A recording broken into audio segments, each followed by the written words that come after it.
Teenager arrested to assist investigations into TAHFIZ fire, not a suspect.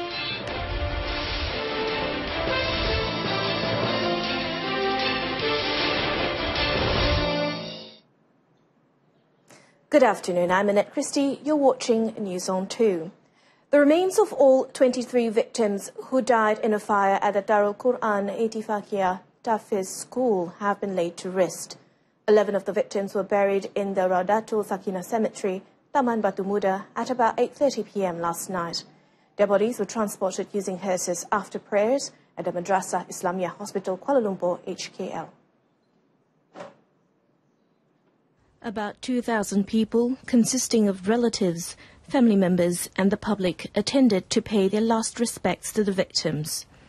All vehicles carrying bodies arrived at the Muslim cemetery at approximately 6:30 p.m, accompanied by police vehicles.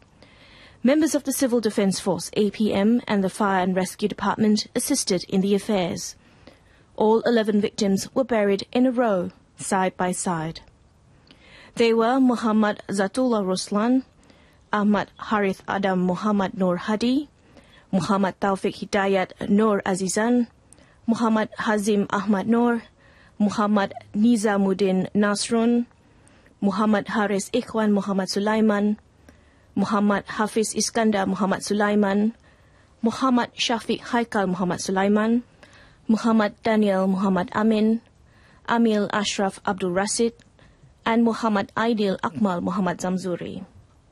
The burial affairs were all borne by the Federal Territory Islamic Religious Department, Jawi, and the Federal Territory Islamic Religious Council. Meanwhile, 4 other TAHFIZ students' remains were laid to rest at the Jalan Ampang Muslim Cemetery, Kuala Lumpur. The remains of siblings Azkar Abidi F. Zaskar, 11, Azkar Darini, 8, and their cousin Muhammad Afiq Hakimi Hairul Izwan, 11, were buried in a single grave at about 6:30 p.m, while the remains of victim Nik Muhammad Rizwan Nik Azalan, aged 12, was buried separately at the cemetery at 8 p.m.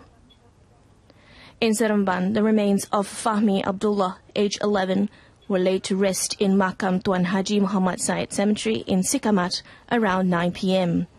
More than 200 people, including family members, were present to pay their last respects. Meanwhile, it was a melancholic atmosphere at the funeral of the late Muhammad Yusuf Muhammad at Muslim Cemetery Felda Gunung Besot 4 near Sungai Perak.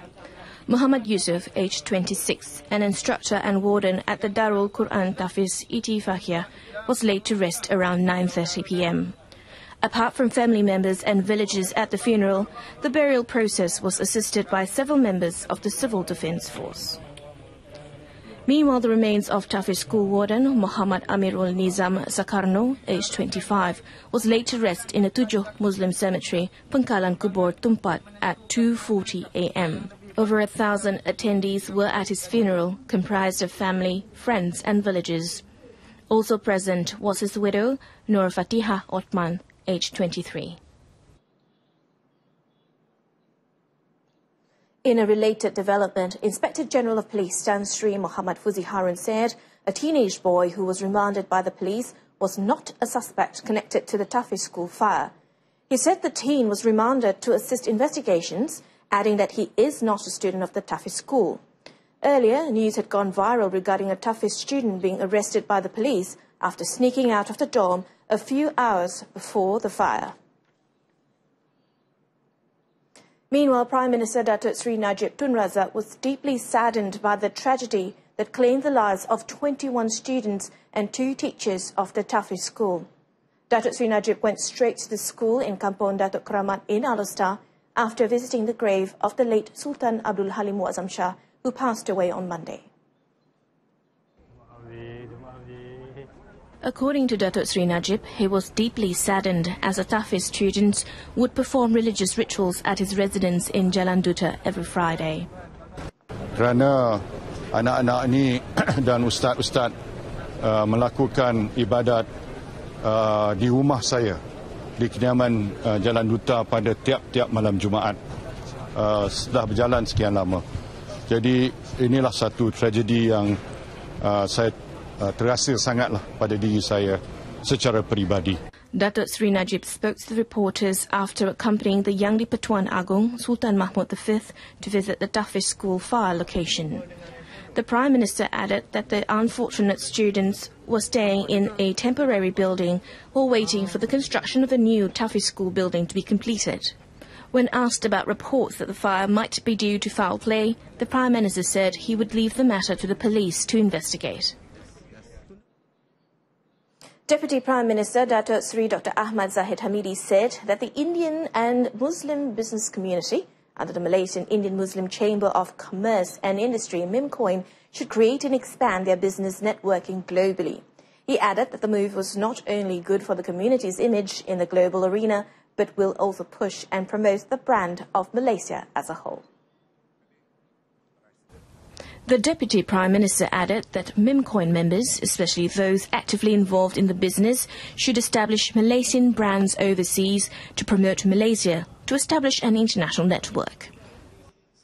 Lebih daripada 64 bidang keusahawanan telah diceburi oleh ahli-ahli MIMCOIN. Pada hemat saya, itu merupakan satu permulaan yang panjang yang telah dapat memberikan keberhasilan yang amat dibanggakan. He added that the government is committed to the welfare and prosperity of India and the Indian Muslim community in this country. Thus, he hopes that the community continues to have confidence and express their undivided support for the current leadership of the federal government. Datuk Sri Dr. Ahmad Zahid was speaking at the second Golden Dinar Award organised by MIMCOIN in Kuala Lumpur, where he presented awards to the winners. That last item concludes this afternoon's edition of News on 2. In our top story, Britain raises terrorism threat level to critical after subway explosion. Join us again at 7 tonight for more updates. Till then, I'm ANNETTE, CHRISTIE, and thanks for watching.